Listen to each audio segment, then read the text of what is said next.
Bonjour à tous et à toutes et bienvenue sur ma chaîne si vous êtes nouveau. Cette vidéo est la première d'une nouvelle série sur ma chaîne, les bases de données en Python. C'est quelque chose qui m'a été très demandé, ça permet de garder des données même après que le programme soit éteint. C'est très utile par exemple pour des bots Discord. Donc ces vidéos vous montreront comment utiliser du SQLite pour vos bases de données. Je vous invite à coder en même temps que moi avec du Python tout simple comme je le fais. Ce que je veux dire, c'est que même si vous ne savez pas ce que c'est un bot Discord, vous pouvez suivre cette série car ça parlera des bases de données en Python. Mais parce que ça m'a été demandé, je ferai aussi une vidéo qui montrera comment relier la base de données à votre bot Discord. J'espère que cette série vous plaira. Si vous avez des idées de vidéos ou des commentaires, je vous invite à les écrire juste en dessous dans l'espace commentaire. N'oubliez pas que si vous avez des problèmes durant cette vidéo ou durant n'importe laquelle de mes autres vidéos, vous pouvez venir sur mon serveur Discord où je vous aiderai, le lien est dans la description. Enfin, n'oubliez pas de mettre un like et de vous abonner si la vidéo vous plaît, ça me fait énormément plaisir, ça me supporte énormément. Donc voilà, sans plus tarder, on rentre dans le code, c'est parti. On va créer une petite application à l'aide de Python et de base de données.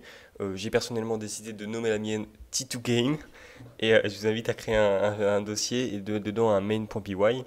On va avoir plusieurs fichiers dans notre application, donc il est important d'avoir un dossier pour les mettre tous dedans. On va rajouter des fichiers et des dossiers ici.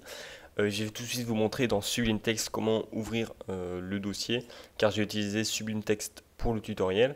Ici vous allez dans Vue, Sidebar, Show Open File, et une fois qu'on y est, vous pouvez glisser votre dossier ici, et on peut fermer ça. Et vous pouvez voir que ici, T2Game, et dedans on a notre main.py avec marqué print hello world. Et pour lancer, on va bien sûr lancer le main.py. Voilà, donc on est tout prêt et on va tout de suite commencer. Donc comme je vous l'ai dit, on va faire une petite application de console, un menu pour se connecter, puis après des jeux une fois qu'on est connecté. On va commencer par le menu qu'on n'est pas connecté, le menu d'accueil. Donc on l'appelait menu not connected. On va organiser ça dans des fonctions. Donc là, c'est vraiment la partie de base, hein, c'est juste du Python pur. Donc bienvenue sur T2Game. Et on va marquer non connecté pour être sûr sur quel menu on est, quoi. Ensuite, on va marquer choisissez une option. Et là, on aura différentes options. On aura l'option, par exemple, de se login dans la base dans le programme, dans l'application. Ou bien l'option de s'enregistrer. Comme ça. Ensuite, pour récupérer une option, un choix comme ça en Python, on va faire choix égale input de, là on va rien mettre. En fait ici on peut mettre quelque chose dedans qui va être écrit.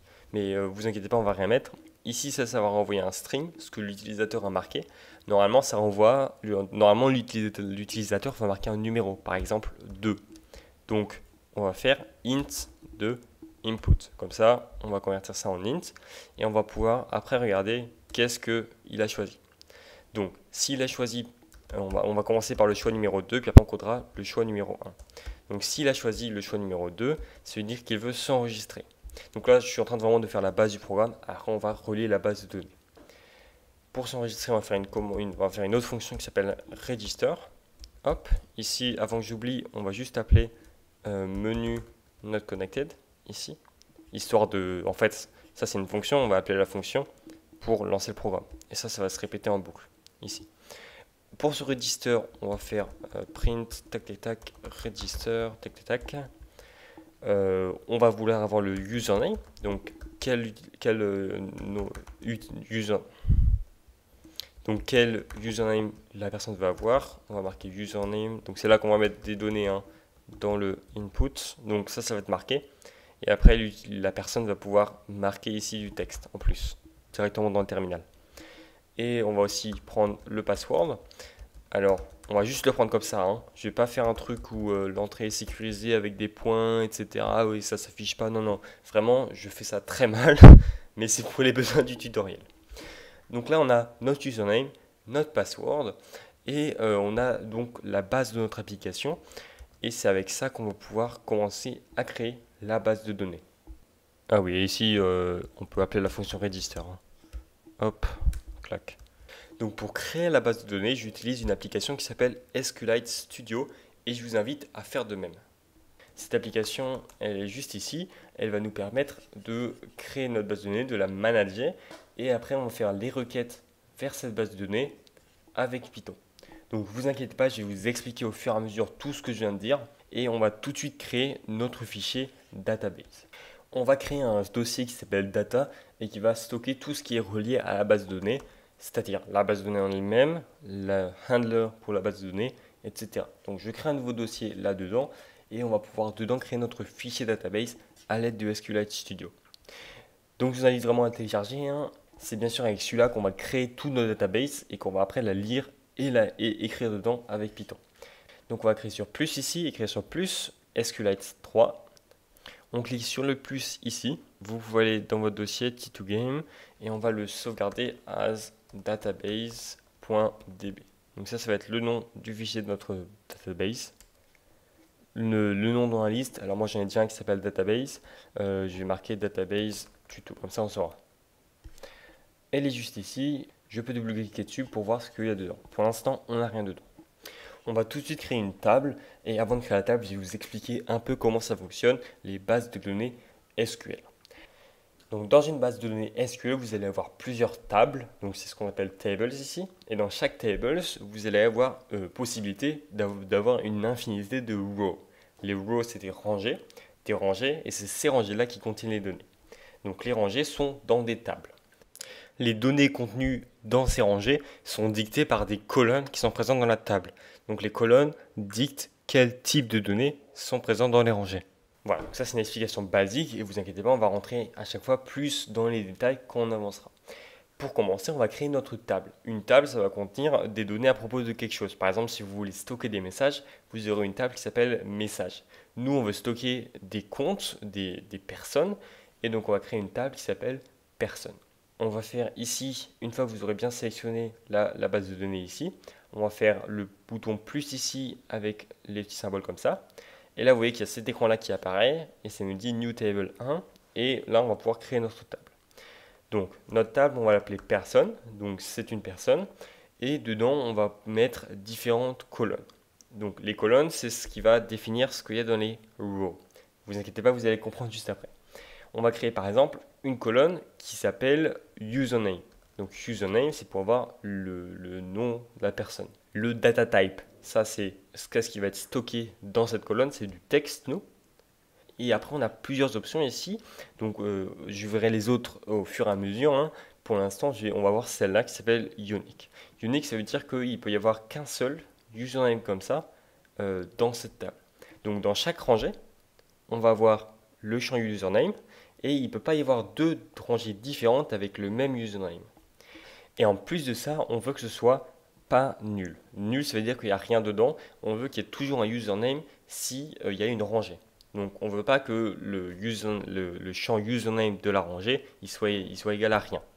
On va faire OK pour ajouter cette colonne-là. Ensuite, on va pouvoir faire le password. Donc encore une fois, c'est du texte. Cette fois-ci, il peut y avoir plusieurs passwords, pareil. Donc on ne va pas cocher unique. En revanche, on va cocher not nul parce qu'on veut qu'il y ait quelque chose pour le password. Ça ne peut pas être rien. Hop là, je vous arrête tout de suite. Pour les besoins du tutoriel, je vais stocker les mots de passe dans la base de données d'une certaine façon. La façon dont je fais n'est absolument pas sécurisée ni fiable. Et je ne suis en aucun cas responsable si vous stockez des mots de passe comme je le fais aujourd'hui. En général, on applique des hashes dessus avant de les stocker, mais ce n'est pas quelque chose dont je parlerai aujourd'hui. Ok, et on va créer un troisième. Donc là, c'est encore une fonctionnalité de SQL, ça s'appelle les ID. Chaque rangée dans une table va avoir un ID. Donc par exemple, l'ID 1 pour la rangée 1, l'ID 2 pour la rangée 2, etc. Et c'est cette idée-là qui va nous permettre d'identifier pour notamment SQLite derrière le rideau, pour l'identifier lui pour travailler avec, mais aussi pour nous, ça peut être utile. Donc on va créer, il peut le faire tout seul, SQLite peut le faire tout seul, mais nous on va en créer un, comme ça on va pouvoir l'utiliser et en plus ça va nous entraîner. Donc on va créer une colonne qui s'appelle ID. Cette fois-ci, le data type c'est un integer, donc un integer c'est un chiffre, c'est un nombre. Et cette fois-ci, on va cocher primary key. Primary key, ça veut dire que c'est la clé primaire. La clé primaire, c'est bien sûr l'idée, comme je vous disais. C'est ça que ça veut dire. Il peut y avoir qu'une seule clé primaire par base de données. Ensuite, je clique sur Configure et on va ici marquer Auto Increment. Ça veut dire que ça va se définir tout seul. Quand on va ajouter une rangée à notre table de données, eh bien, l'idée va se définir tout seul, c'est pas nous qui allons devoir le rentrer. En revanche, pour le username, c'est nous qui allons devoir le rentrer, et pareil pour le password. Bien sûr, on ne veut pas que ce soit nul, ça paraît logique, et ensuite on peut faire OK. Donc là, on a notre petit récapitulatif des changements sur la table qu'on a fait. On a un champ username, un champ password et un champ ID. On va pouvoir cliquer sur valider. Donc ça, c'est la requête qu'il va faire derrière le rideau. Donc ça, c'est la requête qu'il va faire à la base de données pour créer la table. Donc quand vous avez fait un usage avancé, vous avez besoin de savoir ça. Nous, pour l'instant, on va utiliser le logiciel. On ne va pas avoir besoin de savoir comment créer des tables avec le SQL directement. Ok, et voilà, on a notre table de créer.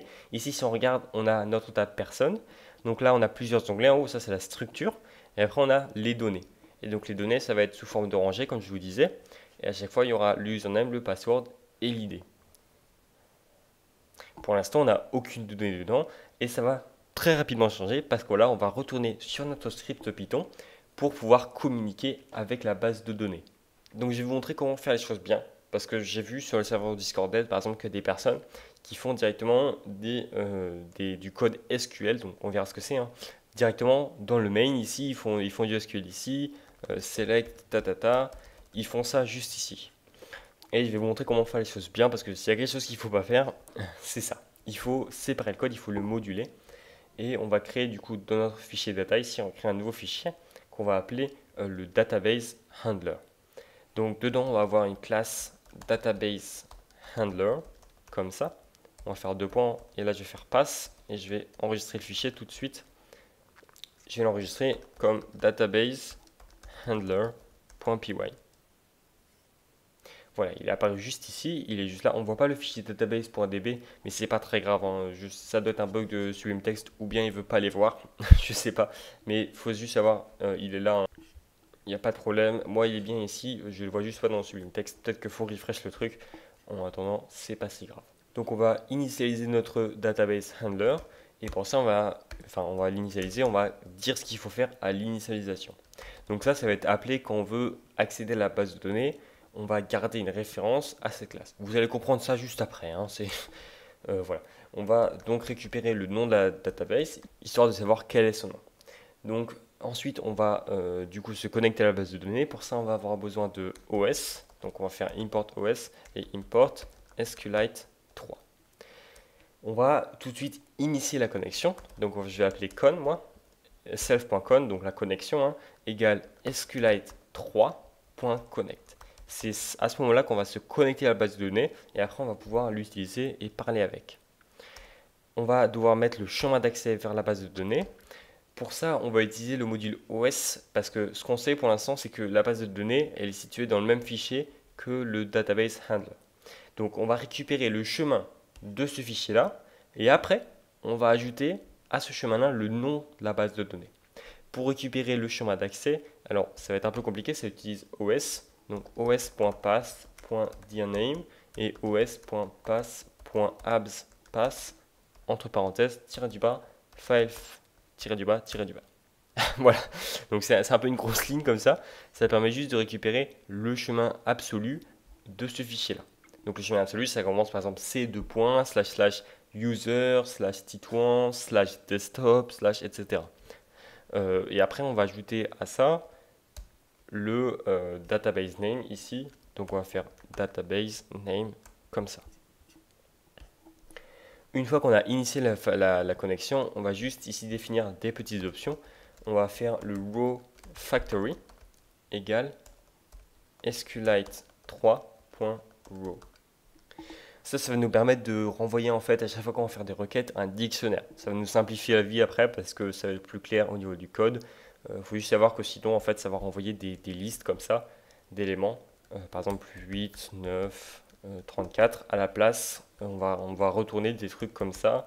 ID 2.8, NB, etc. Vous comprenez le truc. Ça va nous permettre de renvoyer des dictionnaires.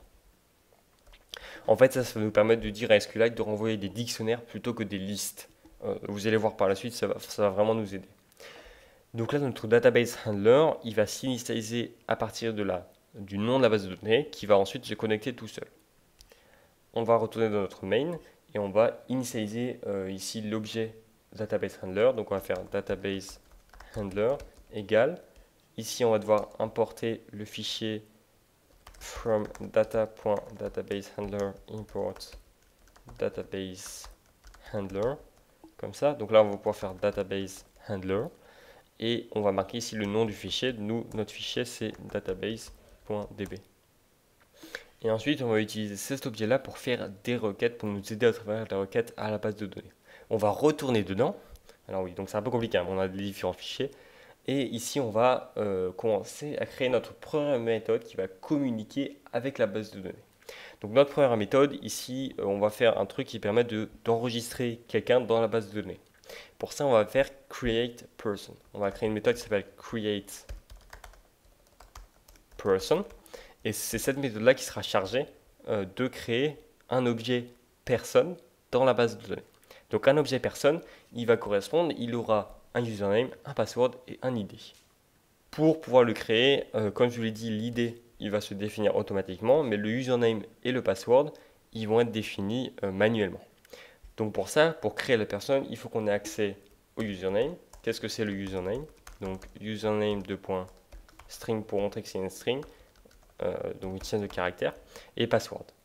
Donc là, on va créer une personne à partir de ce username et de ce password. Pour pouvoir communiquer avec la base de données avec Python, on va faire cursor égale self.con.cursor. Donc là, on instancie un curseur qui va lui communiquer avec la base de données. On va faire une query. Une query, donc ce sera une query SQL. Et c'est là qu'on va découvrir la syntaxe SQL. Donc ce qu'on va faire, nous, c'est qu'on veut insérer une personne dans notre base de données, dans la table qui s'appelle personne. Pour insérer quelqu'un, on va faire insert into. Donc into, ça veut dire dans. Donc dans quelle table? Dans la table personne. Et ici, on va mettre entre parenthèses les différentes colonnes qu'on va vouloir renseigner. Donc nous, on veut renseigner la colonne username et la colonne password. Et après, on va laisser SQLite se débrouiller avec la colonne ID, puisque, comme je vous l'ai dit, elle va s'auto-incrémenter. Ça veut dire qu'elle va se mettre 1, 2, 3, 4, 5, etc. Donc nous, on va juste renseigner le username et le password. Donc on va faire username, password. Donc ça, c'est les choses qu'on veut renseigner et dans quel ordre. Et ensuite, on va marquer values. Et c'est là qu'on va lui dire quelle valeur mettre pour le username et quelle valeur mettre pour le password. Donc values, ici, on va mettre deux guillemets comme ça. Donc je mets des guillemets comme ça et ici je mets des guillemets comme ça. Parce que si je mets des guillemets comme ça, hop, bah, vous voyez que ça échappe de la chaîne de caractères ici. Donc je vous invite à mettre des guillemets simples et ici des guillemets doubles. Ici on va donc mettre le username et après on va mettre le password. Comme ça. Donc on lui dit, tu insères dans la base de données personne pour les colonnes username et password, les valeurs username et password. Donc ces valeurs-là, bien sûr, on les récupère ici. Hein. C'est qu'au moment où on appelle la fonction. Ensuite, on va faire cursor.execute query. Ah oui, alors j'ai juste oublié ici, il faut mettre un point virgule à la fin de chaque requête vers la base de données. Il y a toujours un point virgule à la fin. Donc ici, on va marquer cursor.execute query. Et ensuite, on va marquer cursor.close. Donc ça, il faut toujours fermer le curseur après avoir fait quelque chose. Après avoir fini, là on a quasiment fini la fonction. Donc on ferme le curseur. Et enfin, parce que là on a décidé de modifier la base de données, il va falloir commit. Donc c'est-à-dire, on dit à la connexion d'appliquer les changements. self.con.commit. On sauvegarde ce fichier hein, et à partir de ce moment-là, ça va être une partie de gâteau. Alors je ne sais pas si c'est une expression qui fonctionne, mais en tout cas, ici on va pouvoir faire database handler. Donc on récupère celui-là juste ici. Hein. .create user. Et là on va marquer username et password. Et maintenant on va tester tout de suite, voir si ça marche, parce qu'on a quand même écrit beaucoup de code et on va voir si ça marche. Pour lancer, bien sûr, comme d'habitude, pour lancer sur Python. Ici, on va marquer, donc choisir une option, soit en login, soit on s'enregistre. Pour l'instant, on n'a fait que l'enregistrement. On va faire 2. Hop, donc register, le username Titouan, le mot de passe coucou. Hop. Et là, j'ai une erreur parce que j'ai appelé la fonction createUser à la place que, en fait, c'était createPerson. Donc, désolé pour ça. On va refaire. Ici, il faut bien mettre createPerson.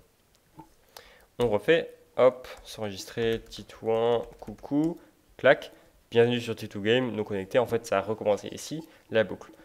Donc, en théorie, là, ça a écrit dans la base de données et on va pouvoir vérifier tout de suite grâce à notre visualiseur de base de données SQLite Studio. On va dans Data, on clique sur le bleu ici pour refresh et vous voyez ici, on a notre username qui est apparu et notre password ainsi que l'ID. Donc, ça a bien marché, on a réussi à sauvegarder des données dans la base de données et ces données-là, elles sont persistantes. C'est-à-dire que si on relance le programme, elles vont rester là.